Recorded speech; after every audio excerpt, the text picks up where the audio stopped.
Most people think Link is the character who grew up alongside gaming, but he didn't grow up at all. He's been erased, reborn, redesigned, and reinvented over a dozen times across 40 years, and Nintendo has never once agreed on what he actually is. Today, we're breaking down every version of Link, from the 3-pixel NES sprite nobody could name, to the blue tunic legend who redefined open-world design, starting where it all began, the boy in green. Link was never supposed to be a hero, he was supposed to be you. When Shigeru Miyamoto and Takashi Tezuka sat down to build The Legend of Zelda in 1985, they weren't designing a protagonist, they were designing a vessel. Miyamoto was drawing from childhood memories of exploring the Kyoto countryside, finding caves, stumbling on lakes, getting lost in his own house. The world was personal. The character needed to be invisible enough that any player could step inside him. Tezuka looked at Disney's Peter Pan and basically traced the silhouette. Long hat, pointed ears, slight build. A boy who could pass for anyone, rendered in 3 colors because the NES couldn't handle 4 on a single sprite. That limitation accidentally gave Link one of the most recognizable designs in gaming history. Here's where it gets interesting. The name Link has nothing to do with being a connection between worlds, or a bridge between player and game,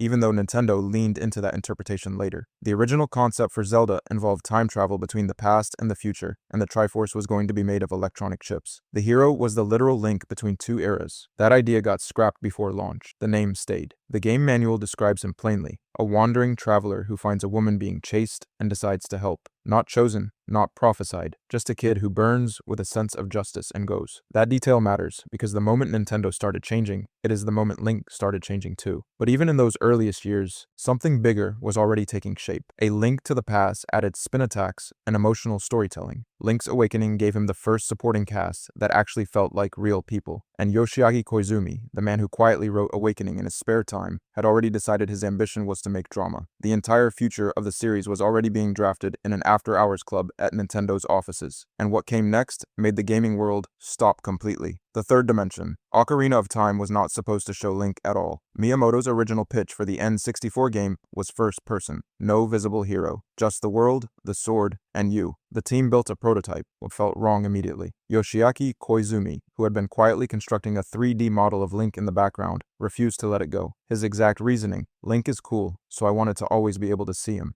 Miyamoto backed down. That argument between one designer and one producer is why Link looks the way he looks today. Koizumi's wife had recently complained that all Nintendo characters had funny noses. He took that personally. When the assignment came to build the definitive 3D version of Link, he gave him a stronger nose, trimmed the sideburns, and pierced his ears. He wanted someone handsome. Then he pulled it back slightly because, as he put it wouldn't suit Nintendo if Link were too cool. So he kept the long underwear. Illustrator Yusuke Nakano modeled the official artwork on a world-famous Hollywood actor whose identity has never been confirmed. Whoever it was, it worked. Young Link wasn't part of the plan either. Adult Link came first because sword combat needed adult proportions. Then Miyamoto pushed for a child version. He never wanted Link to be just another cool hero. That tension between childhood and adulthood, between the boy who enters the Temple of Time and the warrior who emerges 7 years later, became one of the most iconic narrative devices in gaming. And Koizumi solved the doubled animation problem in a single move, applying a scale value to the adult's motion capture data, so both versions could share the same library of roughly 572 animations. Those animations came from professional samurai stunt performers at Toei Kyoto Studio Park, the same visit that inspired Z-targeting. Koizumi watched the performers fight and noticed only one attacker, moved at a time while the others waited. He built that into the combat system and replaced the placeholder lock-on marker with a fairy, because he was a designer and couldn't live with a triangle on screen. That fairy got a name. You know the name. But if Ocarina built the definitive Link, Majora's Mask broke him. The broken hero. Majora's Mask is the only Zelda game where Link is the one who needs saving. Every other entry in the series gives him a mission, a princess, a kingdom, a prophecy. Majora's Mask gives him trauma. He wanders into Termina alone, without Navi, without a sword, without a horse, searching for a friend the game never names. He gets robbed and cursed in the first 5 minutes. Then he's handed a 3-day clock and told the moon is going to destroy everything. Here's the thing. This game was built in 1 year. Miyamoto challenged Aonuma to do it, and the team responded by making the darkest Zelda ever created. Co-director Yoshiaki Koizumi didn't hold back. He described his approach directly. I put in everything I've seen in my 30-something years on this earth. Every major side character is dealing with loss, grief, or the acceptance of death. The entire game is structured around watching the same people face the same doom on a loop, and Link is the only one who remembers. The transformation masks are where it gets genuinely unsettling. Each one contains the spirit of a character who died before the game begins. Darmani, the Goron hero, who can't accept that he's gone. Mikau, the Zora guitarist who dies in Link's arms on a beach. When Link wears these masks, he doesn't just change shape, He inhabits the dead. He finishes their business so they can rest. For a protagonist who never speaks, that's an enormous amount of emotional weight to carry entirely through mechanics and music. The 5 stages of grief reading has been discussed by the community for decades. Denial in Clocktown, anger at Woodfall, bargaining at Snowhead, depression at Great Bay, acceptance at Ikana Valley. Aonuma confirmed the emotional structure was intentional without explicitly endorsing the full framework. You can decide what you want to do with that. But the most important thing Majora's Mask did for Link wasn't the darkness. It was loneliness. This is a child who saved an entire world and was sent back in time before anyone could thank him. He carries every memory of events that, to everyone else, never happened. And he keeps going anyway. That's courage without a Triforce piece to justify it. Zelda. Nintendo showed a realistic Link at Space World 2000 and the internet lost its mind. 14 seconds of GameCube footage. Adult Link, sword fighting. Ganondorf with proper lighting and weight and shadow. It was everything fans had been asking for since Ocarina. Then, at Space World 2001, Nintendo revealed what the actual game looked like.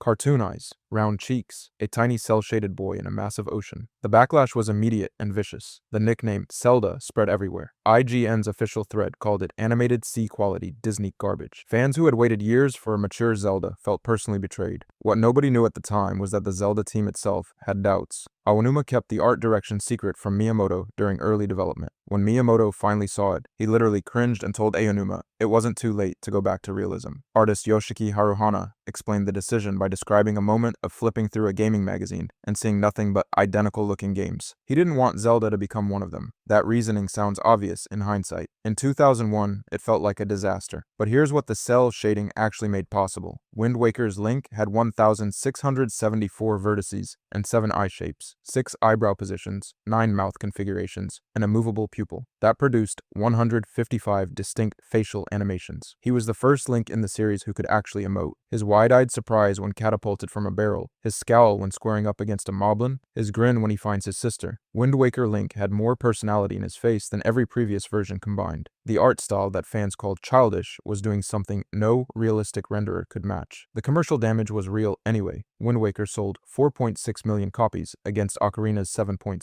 million. Nintendo of America publicly attributed part of that gap to the art style. So Nintendo did what any company does when they think they made the wrong call. They overcorrected completely. A Wind Waker sequel was in early development with land exploration and horseback riding. It got cancelled when the team realized Toon Link's proportions were too short to look right on a horse. Combined with the Lord of the Rings era's appetite for epic fantasy, they scrapped everything and started over. What came next made grown men cry at E3. And that is not an exaggeration. The Dark Link. The Twilight Princess reveal at E3 2004 is one of the most visceral audience reactions in gaming history. Reggie Fils-Aimé walked off stage and said, "Before you leave, I'd like you to take you inside one more world." The lights dropped. A trailer played. It took the crowd about 4 seconds to realize what they were looking at. A realistic Hyrule. A grown Link on horseback. Shadow creatures. Rain. Wait. The room erupted. Nintendo Power reported that longtime fans of the series wept openly. Miyamoto appeared on stage with a replica Master Sword and Hylian Shield and declared, "We are now taking you to a world where Link has grown up." It was the exact opposite of everything Wind Waker had been, and the crowd treated it like a homecoming. Twilight Princess delivered a version of Link built entirely on that energy. Designer Yusuke Nakano originally envisioned him between 25 and 30 years old. He was told to keep the character closer to the Ocarina of Time look. The result was the most physically imposing Link Nintendo had produced, with sharp features and deliberate movement, and a darkness in the eyes that no previous version had attempted. He didn't flinch. He didn't grin. He carried things. But here's the kicker. The emotional depth in Twilight Princess doesn't actually come from Link. It comes from Midna. She is widely considered the best companion character in the entire series, and her relationship with Link is the emotional spine of the game. His silence works better here than in almost any other entry because Midna fills it completely. Their bond is built entirely through her reactions to him and his actions toward her, and it lands harder for it. When she shatters the Twilight Mirror at the end, it registers as genuine loss in a way the series had never managed before. Twilight Princess sold 8.85 million copies, nearly double Wind Waker's total. The realistic direction had been vindicated, but time has not been equally kind to both games. Wind Waker's cel shading looks extraordinary today. Twilight Princess chased realism on 6th generation hardware, and those textures have aged in ways the cartoon style never will. The fans who cried at E3 2004 got exactly what they asked for. What they asked for turned out to have a shelf life, and Nintendo knew it. Because by the time the Wii launched and motion controls became the whole conversation, they were already thinking about what came after realism.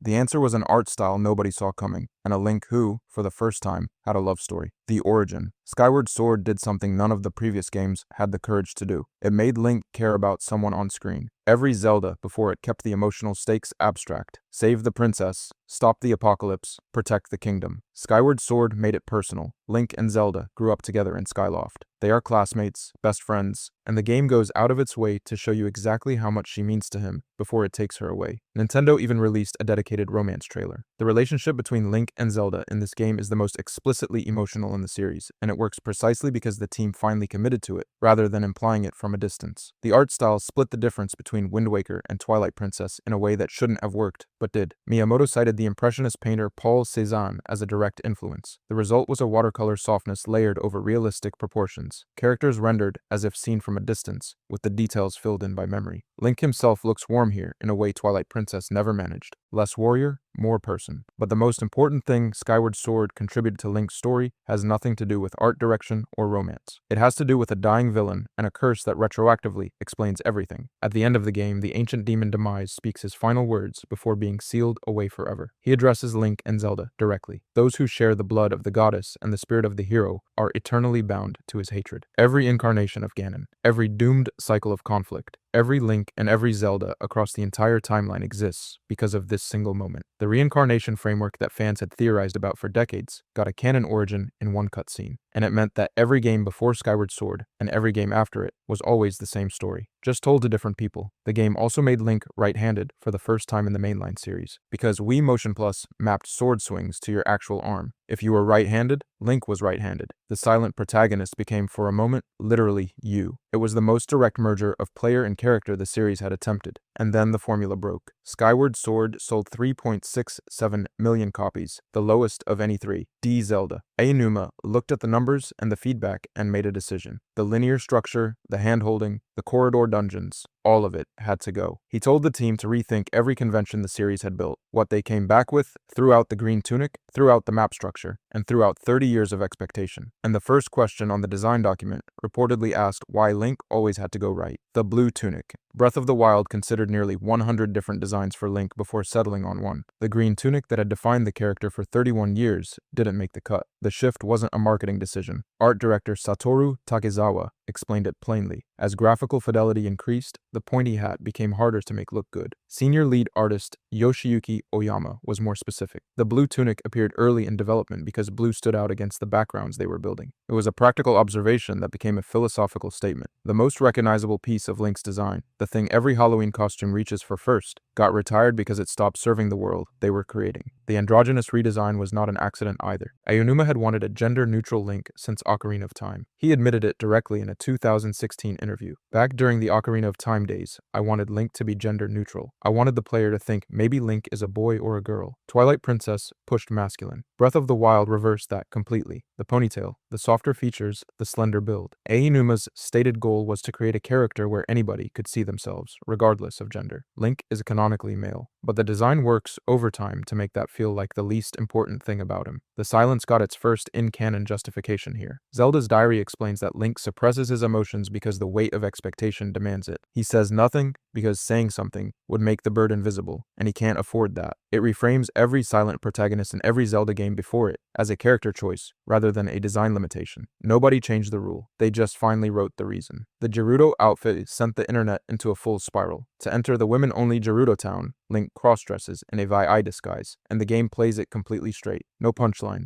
no embarrassment, just Link in a veil getting whistled at by NPCs and doing what he needs to do. Combined with the androgynous base design and over 100 different armor sets the player could dress him in, Bot W made Link a canvas for self-expression in a way no previous game had approached. The fan art alone could fill a museum. But the most radical thing Bot W did wasn't the outfit, or the art direction, or the open world. It was a memory. This Link woke up with nothing. No name recognition in Hyrule, no sword, no tunic, no remembered relationships. He had to be rebuilt from the ground up by the player through exploration. The hero of Courage is reduced to a man standing in the rain with 0 hearts and a tree branch. That's not a reset. That's an argument. An argument that heroism isn't something you inherit. It's something you rebuild every single time. And then Tears of the Kingdom took his arm. 40 years of courage. Tears of the Kingdom opens with Link losing everything again. His right arm, corroded by Ganondorf's ancient malice, gets replaced by a Zonai limb fused to his shoulder by a dead king. No surgery, no recovery montage. He wakes up and starts climbing. The entire game was built around one word. Director Hidemaru Fujibayashi described the unifying theme as hands. Aonuma elaborated. Hands expresses the idea of connecting, and that applies to the story too, which reaches back into Hyrule's ancient past. Fujibayashi added that the protagonist's name is Link, after all. Aonuma's response in the official Nintendo interview was, "Oh, I just got the connection." Then laughter. 37 years of making Zelda games, and the name pun had apparently never landed quite like that before. The Zonai arm gave Link 4 new abilities and repositioned him as something the series had never tried before, an inventor. Ultra Hand lets him grab and combine objects, fuse bonds materials to weapons. Ascend phases him upward through solid surfaces. Recall rewinds the movement of any object in the world. The creative freedom this unlocked was so far beyond what the development team anticipated that Fujibayashi commented with genuine amazement that players were building vehicles and contraptions nobody at Nintendo had imagined. Link went from warrior to engineer. Courage in Tears of the Kingdom looks like problem solving. The emotional climax is the best argument the series has ever made for why Link's silence works. Zelda, unable to reverse her transformation into an immortal dragon, falls from the sky as herself for exactly 1 moment. Link catches her. He failed to catch her at the beginning of the game when she fell into the abyss. The finale gives him the same moment twice and lets him get it right. He doesn't say anything. He doesn't need to. That's 40 years of design philosophy compressed into a single image. Across those 40 years, there have been approximately 12 distinct playable Links. Different people, same spirit, bound by Demise's curse to repeat the same story in different forms. The Hero of Time got 3 games and still ended up as a ghost who couldn't rest because history forgot him. The Hero of Winds had 0 destiny and earned the title anyway by sailing an ocean and choosing to be brave. The Hero of the Wild woke up with nothing and rebuilt everything. Each one a different answer to the same question. What does courage actually mean when you strip away the prophecy? Link has appeared in every Super Smash Bros. Game since 1999. He ranks second on Guinness World Records greatest video game characters list, behind only Mario. A live-action film is currently in production in New Zealand, targeting a 2027 release. The Hyrule Historia hit #1 on Amazon's bestseller chart and knocked 50 Shades of Grey off the top spot, which feels appropriate. And people still call him Zelda after 4 decades. You know you've built something that lasts when you're more famous than the name on the box. If you enjoyed this video and want to see more, click the video on the screen now.